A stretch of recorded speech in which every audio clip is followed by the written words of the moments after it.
This presentation is over the Anomie-Strain theory. Originally created by Robert Mertens in the year 1938, the Anomie-Strain theory attempted to explain deviant behavior by arguing high societal expectations on individuals who did not possess the material means to live up to those expectations.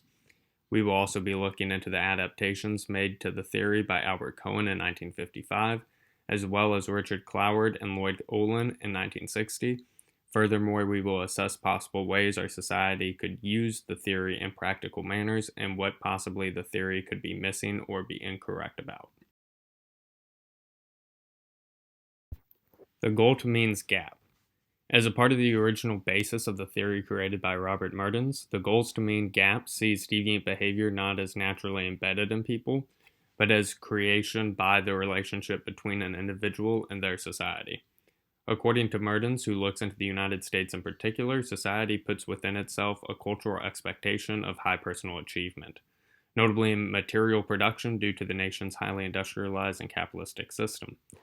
Within the system is an ascending class structure in which there are people with the material means and those without material means which are necessary to have in order to live up to the cultural expectations set on individuals.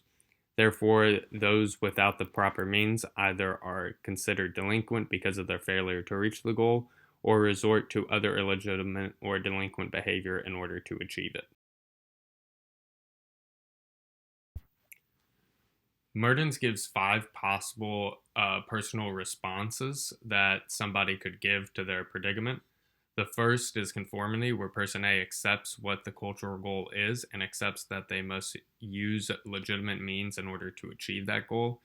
The next is innovation, where a person A would accept the cultural goal, but it rejects that they must use legitimate means. Therefore, they resort to criminal activities such as robbery or selling drugs in order to meet that goal. Ritualism is when person A replaces a cultural goal with a more achievable personal goal, which they work on and achieve by what they would consider hard work or legitimate means. Retreatism is when person A removes themselves entirely from this situation and from society in general. And typically this resorts to defection, vagrancy, homelessness, or drug addiction. And lastly is rebellion, where person A would reject the goals and attempt to instead change society to meet their own goals and standards. This person might resort to political protest or be referred to as a radical or rebel. Next is Albert Cohen's revisions, which he titles Status Frustration. Cohen maintains much of Mertens' goals to means gap ideas, agreeing with the mechanics of how delinquency is created, although he adds a revision to what triggers those mechanics, arguing that it is not a blanket material goal which causes frustration, but frustration in their current status in society, bringing up the idea that if person A is unhappy in their current status in the class structure, there will be no delinquency. It is only when a person wishes to increase their status yet do not possess the proper means to do so.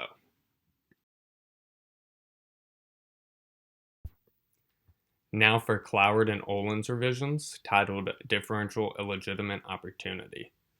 The revision offered to Mertens by Cloward and Olin is not an argument with a tenet or premise, but simply an extension.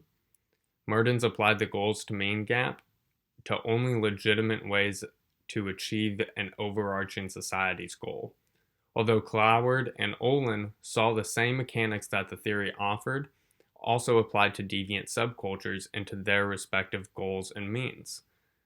That deviant or illegitimate subcultures, such as outlawed gangs, set their own goals, such as perhaps physical toughness or political savvy, that not everyone is naturally endowed with, adding another realm in which Mertens' theory can be applied to.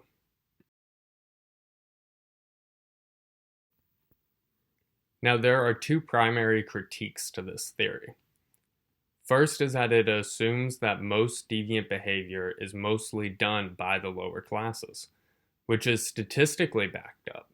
However, there are very strong reasons to not fully trust this data, as it does not count all crimes and deviant acts, but only the ones which are reported.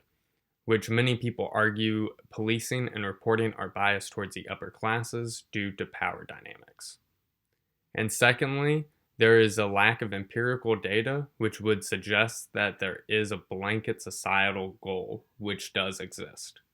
It is very possible that different classes hold different goals. Lastly is to discuss modern applications. However literally true this theory may or may not be, one thing is that the theory allows us to ponder that there can be a link between society and individual behavior, rather than delinquency being the sole blame to the individual. That then allows us today to have more honest conversations and how we can practically and realistically better our society to help reduce crime and the turmoil that individuals can feel by society.